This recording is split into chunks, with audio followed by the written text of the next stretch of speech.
All right, so here's how it goes. Okay. Yeah, Shay, you might want to check that video out.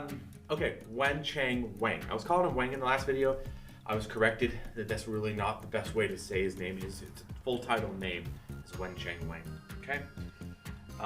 Anyways, so you could kind of see where we were going to go with the last video. Kind of ended off with him making his people run to find things, and so him asking me to go now find a thing meant that, well, he was going to ask me I was going to have to go run and find it.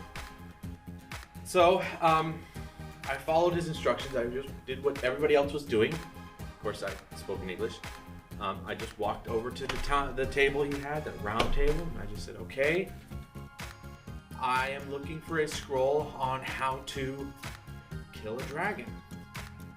And he said, okay, I have one. And he acted very professional. All of a sudden, this was like an official request. Like I was at the library, and he went down, pulled up his tablet, looked it up, hit the print button, and out came from one of those, tubes. It kind of swooped down.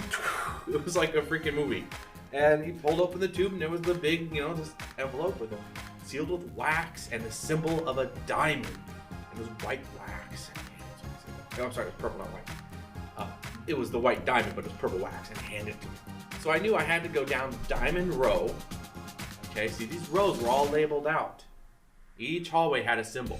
A diamond on one, an X on another, a square on another, a circle on another, and they had them actually on the floor embossed in tile. And so I knew which one to go down, and they all started out standard white. And as you went down the halls would fork and split, and those splits would now be a new hall, and that new hall had a new color. So I knew I had to get to purple. Well, I began to realize by watching how people got the color purple for other symbols, like square purple, they didn't just start walking down the aisle that had the square white symbol, they took off running. So I knew purple had to be quite a ways down. So I did what I figured everybody else was doing, took it. I walked over to triangle white. I mean, not triangle, diamond white. And I took off running. I got winded very quickly and realized I was out of shape. But eventually, it took me 2 hours to find purple. And so once I got there, I opened it up, and it had a very simple number, it wasn't very long, it was like 1,000. So I knew it was like 1,000 maybe shelves over or something. Anyways, I went until I found the numbers that it was written. And I just dug through it until I finally found a scroll. Now the scroll itself basically explained how to catch an ice dragon. Now ice dragons are not like the kind of dragon that has consciousness. Basically, they're like animals in this sense. So that's what I did, is I took the scroll, me and Beauty's incarnation, read it over. We just followed the instructions. We had to make a special herbal formula and set them around our city.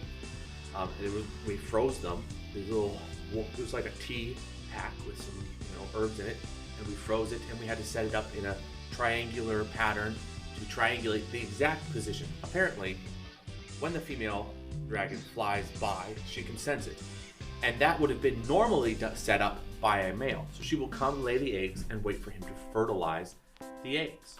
So we did get eggs also out of this. At any rate, that was how it was going to do, how it was going to happen, and we were going to fake like we were the male. But when the female lays the eggs, she has to go into dormancy afterwards. And so what she does, she goes in there and she actually freezes herself, or really makes herself really, really cold, and she passes out. She goes into a special hiding spot that the male would have already produced for her and built for her. So we had to do that as well. We had to basically lay out these triangular patterns, set up a nesting area where she could lay the eggs in safety. And then we had to build sort of a cubby hole that looked very realistic. So it was all lined out. We had to learn everything, and we had to practice and dig out holes and all sorts of crazy stuff. And it was all done in our backyard because we had set the triangulation out to pinpoint directly to the spot we wanted. So she came, laid the eggs, and in the middle of the night, we would peek out once in a while, and we saw the eggs there. We knew she was there. We waited about 10 minutes when we first saw the eggs, and then we went outside and we saw that she was in there. And the rest is history. We got her, and we turned her into Ash. Okay, that's our story of how we caught a dragon. A little bit quickly run through, but it gives you the idea.